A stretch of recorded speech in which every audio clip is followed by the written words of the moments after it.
What are we doing? Yeah, what are you doing? We're out tapping trees. That's a good one. No, needs more time. Right depth to put the taps in.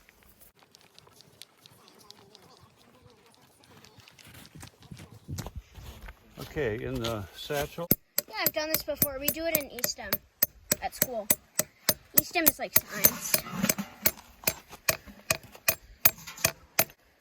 Until it doesn't move. Looks like it doesn't move.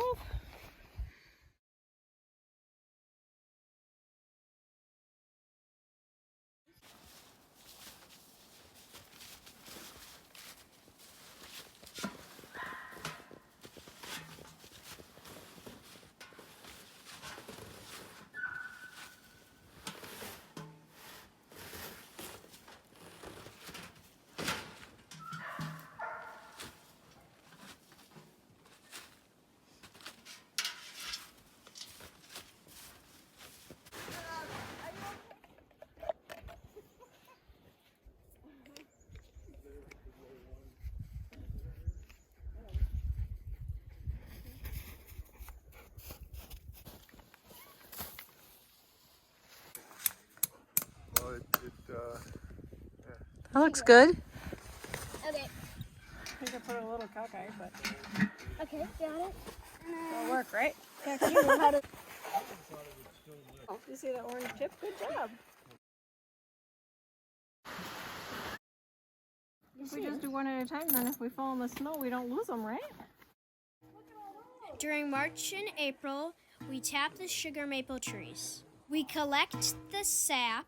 This is the best time because during the warm days, the sap inside the tree goes up, and during the cold nights, the sap inside the tree goes down. It takes 30 to 40 gallons of sap to make 1 gallon of maple syrup.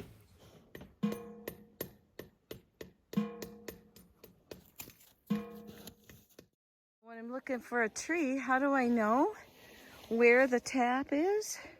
If I wasn't watching, I look for shavings on the ground. And then I try to find the dripping tap. And there it is. I gotta stick a bucket on it.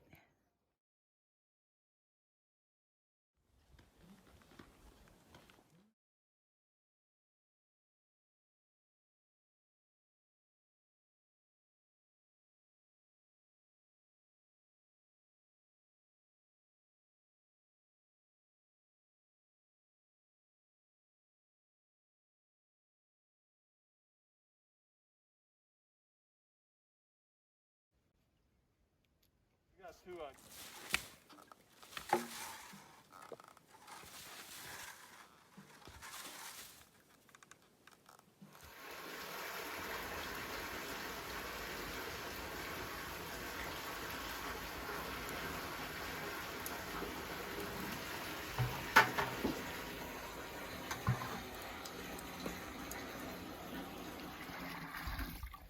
All right, then we're going back up the hill to where we started.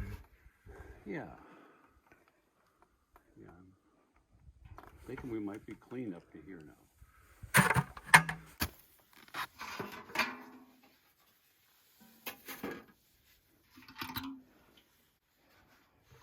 The first day we started with the lids on, orange out. The second day we put the lids on, orange in. This is the third time we're collecting, so the lids come back on as orange out. This helps us know which trees were collected and which trees we still need to get to.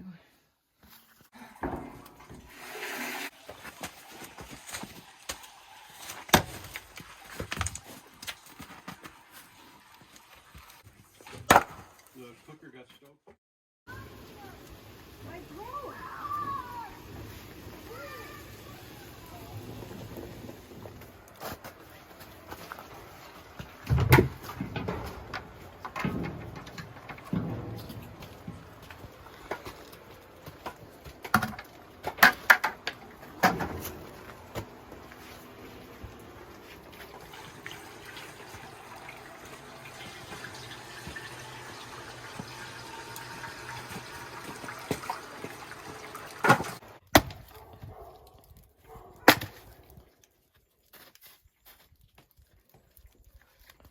We need lots of wood to cook this sap. How long do you cook the sap? So it's gone. And then it goes into the house for temperature cooking?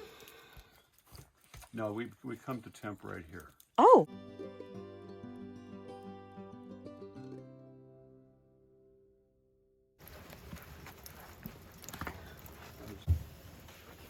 Okay, time to close her up. We sat around in the evening and told stories and cooked the sap until we were too tired to stay up any longer.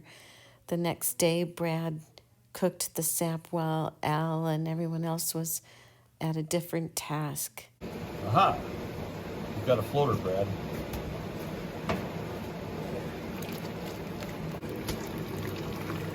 That's the hydrometer floating. Hydrometer's long.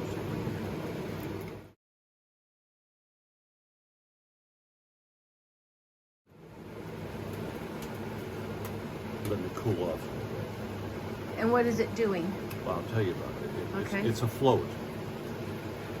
And it has to float in deep syrup. So we have this tall, skinny cup that we can put syrup in and then float the hydrometer in the cup.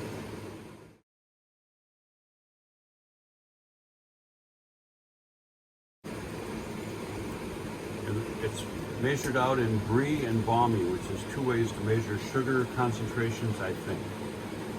And there's a line here that says syrup 200 and some degrees. So when the syrup is at boiling temperature and it floats to here, it's syrup. We don't want to do that out here. We want to float it a couple of degrees, 2 degrees exactly, above this mark. So that by the time we take it out of the pan and take it into the house and pour it through the filter, and it sits around for a day or so, and we heat it back up to can it, it will be right at this line. We won't have to do much in the house.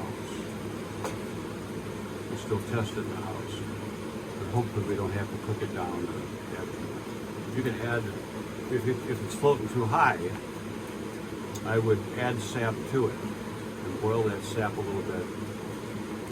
Otherwise, you put it in the jar and it turns into a big crystal. Okay. So that's not designed. You don't want If to it's right at this line here, we get a little bit of crystal in the bottom of our jars. Some people don't like that, but I think it shows that your maple syrup is as thick as you can get it without getting it sour.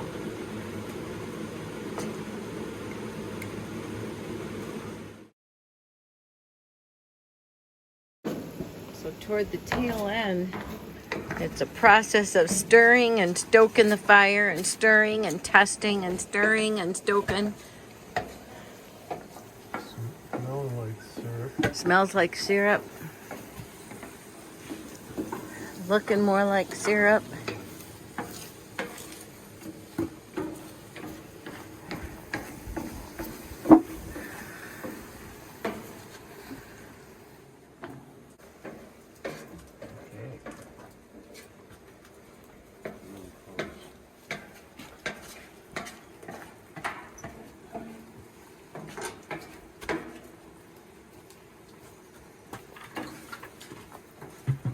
Okay, so you need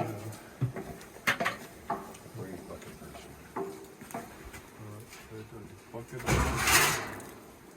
A brave bucket person. I think that's Brad. Okay, coming at you.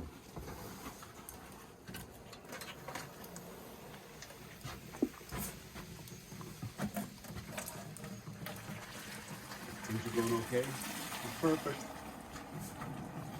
Right in the middle.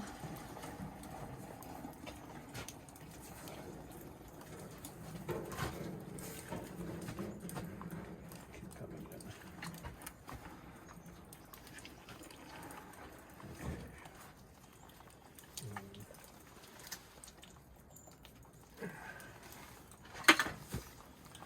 You can chase that big one.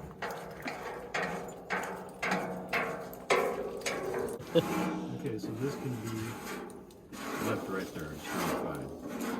There you go. Let that cool. Okay. Let it cool. Mmm. You want it? Huh?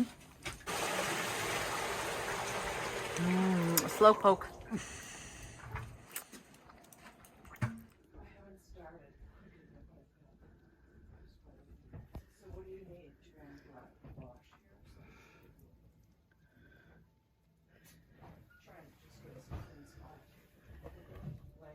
I'll be back with you soon. It's time to clean up. No chemicals. No soap. Yay. Everybody cooked. Everybody cooked. And now it's syrup. Look at that. It's liquid gold. Slowing down, stopping. Oh, look at that.